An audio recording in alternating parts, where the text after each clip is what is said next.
we are T-minus some hours and some minutes away from War in the Woods. I'm sitting in my truck at the Quick Trip. Mike and Michelle are over here getting fuel, and I'm eating Bloody Mary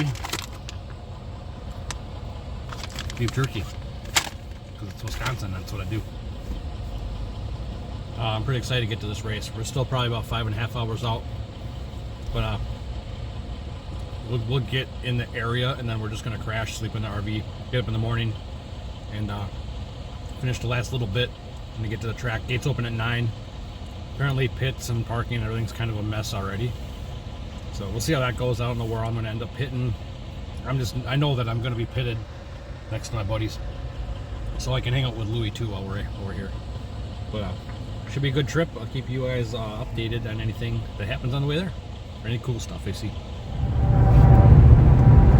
So a little update. This is our first gas stop. We're still about 140 miles away from the track. It's currently going on 12:30 in the AM, and we're gonna get within probably about 60 miles of the track, and we're gonna crash for a little bit, and then when we wake up, we'll time it out so we drive that last little bit, get to the track when the gates open at 9. So it's an extra shitty stretch of freeway in Illinois, so sorry for the extra bumpiness, but I haven't done a bumpy truck video in the Toyota yet, so there's a little special treat for you. So we'll see, maybe I'll update you when we get to our little rest stop here. We are here. We're on the road right now waiting to get in the gate. Got about maybe 15-20 minutes to wait yet.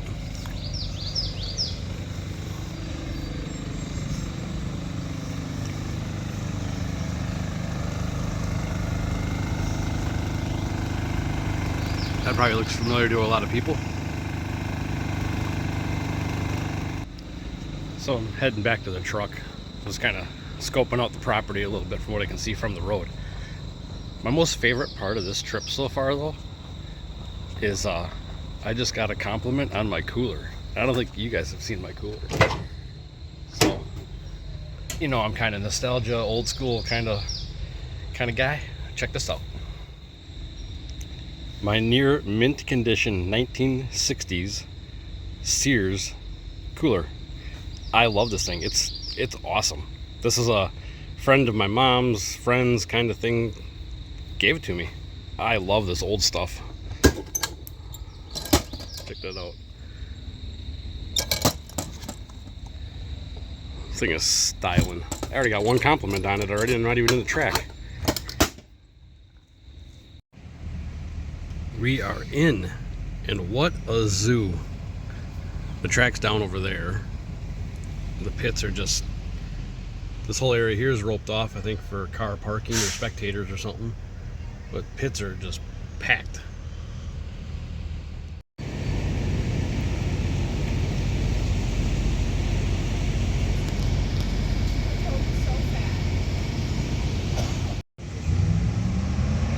This is pretty wild. Wild. Where's the Yeah, go for it. Save them. Michelle's gonna save a toad. Grass over there? Put them on the other side of the fence. Saving toads one at a time.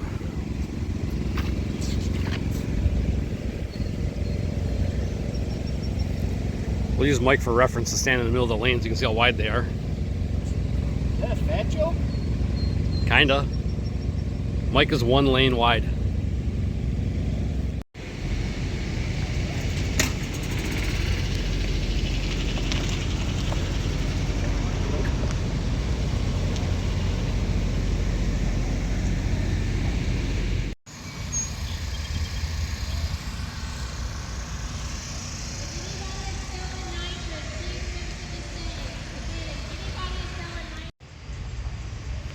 This place is pretty ridiculous.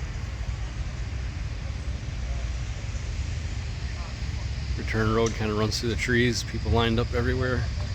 We're not even close to racing yet, the place is already getting full. Just got done napping in the trailer. Went down and walked through some of the vendors and looked at the food and stuff down there. Fuel Tech has a trailer here. That's pretty cool. I might grab myself a new t-shirt and they moved everything up an hour because of impending weather tomorrow might shorten everything, or they might have to finish it on Sunday is another rumor that I heard, so we'll have to see how that goes. But it's looking like there might be possibility of rain tomorrow, so they're picking everything up sooner today. Our driver's meeting is at 2:30, right after the car guys, and then first round cars is right at 3 o'clock. Their driver's meeting's 2, first round for them is 3. Looks like we'll be the 4th class down the track, and nothing really spectacular is running before us as far as getting any kind of good surface down there. The track is sketchy to say the least. Just the surface itself, the starting line area is really smooth, but it's like polished smooth. You can slip on it with just your shoes. But yeah, we'll see how things go. I'm going to look at the map in the bike right now. I might make a few changes based on what I'm seeing down there and the fact that we're not running after small tire or anything like that. So I'll make some tune adjustments, maybe just a few little tweaks to kind of give myself hopefully what I feel is the best shot to get past the first round. Is blocking our line of view to your back tire, and somebody makes the call, you're out.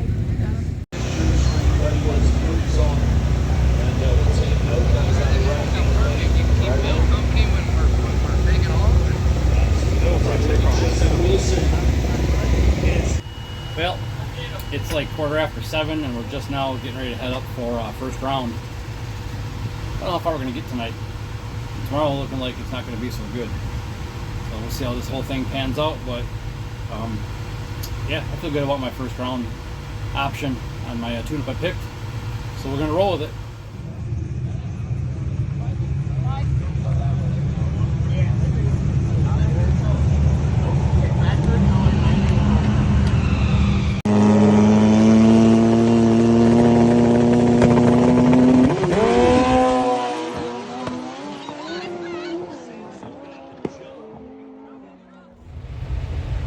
Update. It's 10:50. I won first round. We're waiting for second round. We're going to be here till 4 a.m. just for second round. It's gonna be great. It's gonna be really late, actually. That dude They're is not even all the way through small tire yet. They still gotta run big tire. Yeah, so there's finish small tire, run big tire, And then start all volume. with So True Street, hard tire, 26s, then bikes. So there's like 6 classes ahead of us again. Oh yeah. Well, 5 and finish 1. So we're gonna be here a while. We'll see.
All right. Well, now I got a few minutes to spare finally. I can kind of wrap up the whole War in the Woods experience all the way up to right now. It's Thursday night, and tomorrow afternoon we're loading up to go racing back in Indiana again. The War in the Woods was a blast, but at this point in this video, you've already seen like my footage through the racing and stuff, and it, sitting in the trailer and just kind of updating as we went. But the bike did knock a rod bearing out, number one rod bearing. I think I might have heard it when I was testing the Thursday night, before I went to War in the Woods, and it's one of those deals where you just kind of go, maybe I'm going to pretend I didn't see what I saw, and we're just going to carry on, because at that point there was no time to fix the bike or to even tear into what I thought might be wrong before loading up to go to the race. And I said, come hell or high water, oil pressure or not, it was going to that race. And it did. And first round, I ended up winning first round. If you see the footage or the video from that first round race, the bike made a really good pass. It left hard, but you see my head snap. And I don't have any explanation for that other than I twitched my hand on the clutch lever, and it came off the two-step when I wasn't ready. It was a short circuit between my hand and what I was seeing with the light, and luckily I didn't go red. I didn't jump. Timed it just perfect, but I just fucking sneezed on the hand and it came off the two-step, and I wasn't ready for it, and it caught me. And just I don't know, a nerves thing, or just trying to anticipate the light or something, but that's what that's all about. But after that initial hit, the bike made a pretty good hit, but it did shut off on me in the shutdown at the big end. It just straight up shut off, and I went to restart it and it was locked up, and I hit the button, clink clink clink, and it was locked up. For whatever reason, the fifth try it fired up. It was rattling. I could tell something wasn't right, not happy, but it had oil pressure again. And I rode it down the return road a little ways, got some speed, clicked it off, pushed it the rest of the way, pushed it up the little uphill deal that they have for like where the return road setup is kind of funky. You're down in a valley and you got to go up this little one car lane or one car width wide, like a little S turn that's carved into the hillside that gets you out of the track area where the staging lanes are and back up into where the pits are. Odd, but a super cool track. It was a lot of fun. But anyway, that was like, I think 7 o'clock or so we ran first round. Second round didn't come up till 2 a.m. They marathoned this race because they were expecting rain Saturday. So they wanted to get it all done. There was a lot of money to be paid out, so they wanted it done. And so we were waiting around in the trailer. I was checking some things over.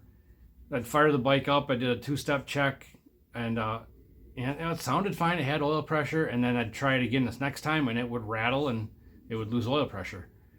So something wasn't happy. But again, it's one of those deals where I'm in the trailer. We're pitted on a hill, so everything's angled downhill. The pits there suck, I'll say that. But I had the bike basically strapped into the wheel chuck in the trailer so it didn't roll out the back of the trailer. It was just an awkward pitting situation, and I wasn't sure when they were going to call us for second round, so I didn't want to tear into the bike and not be able to get it back together to make it up to the second round. Because at this point, with like impending rain coming, we're not sure if they're going to call the race. If there's going to be a split. I was just in survival mode of more rounds I could just stay alive for and show up for, hurt, or not. I thought I had a better chance of maybe getting some money or getting into a split or something if that came to be the situation. Turns out it didn't rain until they planned on it. It was Saturday at about, I think 11 o'clock it started to rain. And they had finished the bikes, I think, by 6 a.m. But this brings us to where we're at right now with this thing. So the reason I haven't had this video out yet or sooner is because from the day we got back from War in the Woods, it was Saturday afternoon, I think is when we got back, last Saturday afternoon. And it was raining here. I didn't unload the bike. I went inside and crashed. We were so tired from driving, lack of sleep, lack of food, just lack of everything. We were wore out. I slept most of Saturday once I got back, and I unloaded the bike finally Saturday night. But I tore into it Sunday. I knew I had to get this thing broke down, figure out what was wrong, because I'm going to put this thing back together in some fashion to go race the MKE race this weekend. And I'm running out of parts to use, can't get nothing in time to do anything that I want to do. And, money is tight, so I'm not ordering all brand new stuff. I'm running through my supply of old, good, used parts. But I put this thing back together. Like I said, it's Thursday night right now, and the bike is completely 100% buttoned up. I heat cycled it 3 different times, changed the oil, dropped the pan, cleaned the filter, and checked for leaks. Did a 2-step check, make sure it comes up, builds boost, kind of where I got it set, and it's ready to go. It's as good as it's going to be. The connecting rods in the motor don't even match. It's got 3 of one kind and 1 of another. Same brand. I mean, visually, if you were to look at them, they're Carrillos. They're all the same style rod. At some point, there was a revision, or they just changed something in design.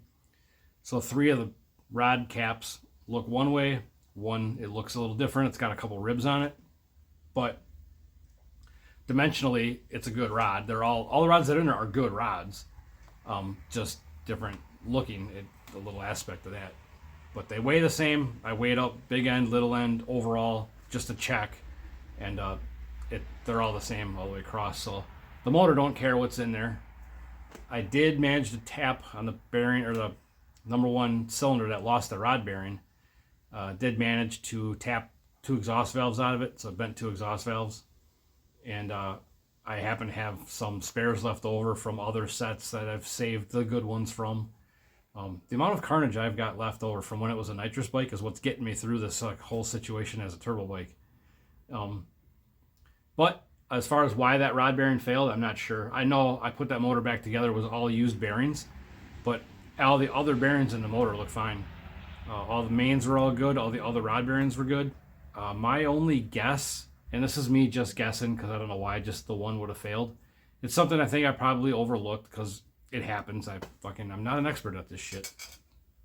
But I don't mind figuring out where I fail either. You know how when you press a bearing into a rod or into the cases, it's kind of got a little bit of press fit, kind of, they push in with a little bit of resistance. All I can think is that because I was using used bearings, is maybe that one rod bearing set I used didn't quite have that tension on it as it's pressed into the rod and the cap. And something I didn't think about at the time, as I'm putting it back together this time, I kind of was double checking that for, the reason of trying to think of why that other one failed. And yeah, I mean, I know this is the first time I've had a bearing failure that wasn't caused by something else in the motor. Like I said, last year I was dealing with that whole deal when I spun a couple rod bearings. I was knocking bearings out of the thing. I had bad oil pressure, and it ended up being that fucking cam plug that was missing is why it lost oil pressure. So I can't say that it failed any of the bearings in the motor because of an assembly issue in the clearances or whatever. That was a straight oil pressure issue of something I missed elsewhere in the motor that caused that failure. But when I put this motor back together last time, I did it the best I could with what I had, and I was confident about it. Like, I went testing, went good, had one little thing I didn't like to see, but we ignored. But yeah, kind of the same thing going on this time. I put it all back together. Clearances are all exactly where I want them to be. Everything moves nice and free. Compression test, leak down, like all that stuff. Like even like how the bearings pressed into the cases, how the bearings fit into the rods and the caps. I'm happy with how it all went together. So now it's just a matter of pressing my luck to see if it stays, see if these used parts can stay happy and get me through a couple more races or something. If not, I'm not too worried if this motor shits itself again at this point, because I need to I'm just trying to get some racing in. But the bottom line is if this doesn't work, this is the whole experiment and everything I know, everything I can try. If it doesn't work, it doesn't work. At some point, I will start fresh. Fresh cases, fresh crank, new bearings. I need a complete set of rods. I have 3 sets of rods here. I have the set that's in the motor right now, which are all the Carrillo A beams. I have a set of Carrillo H beams and a set of Crowers, all of which have one bad rod. And the ones that lasted the longest, the ones that were in the motor the longest, were the Carrillo H beams. And that's the one that spun the bearing last year with the little oil issue I had with that cam plug. It didn't even discolor the rod, and that the rod's oversized by like a thou. Like it didn't take much abuse. But I might try to buy another partial set from somebody that maybe spun some, or I might send them all back and get them reconditioned and see what they can do for me. But I need to start regrouping and getting new stuff, you know, in place here. But I'd be lying if I said I'm not having fun trying to scab this used stuff together, because there's nothing better than going out and a completely used junk everything, like bearings that have been emery clothed on the backside of the shell to get the clearance where I want them, because it's all I got to work with, and then going out and clicking off like a mid 7-second pass. Like it's fun. I'm not gonna lie, it's fun. I love that tinkering part of the shit. But I also would like it if I could fucking get my head out of my ass and put a motor together that stays alive long enough to make more than 3 passes. But it is what it is. I'm having fun doing this shit. So as stressful as it might be, it's, you know, it's all just an experiment. But for now, that's the end of where, I don't even know how to put this, because this video has probably been a mess at this point. But this is where we're going to end off the whole War in the Woods experience up until getting ready for the next race. It was a 5-day turnaround deal. So now I'll try to get some footage for you guys for the next video. Hopefully we're going some rounds at least at MKE. See you in the next video.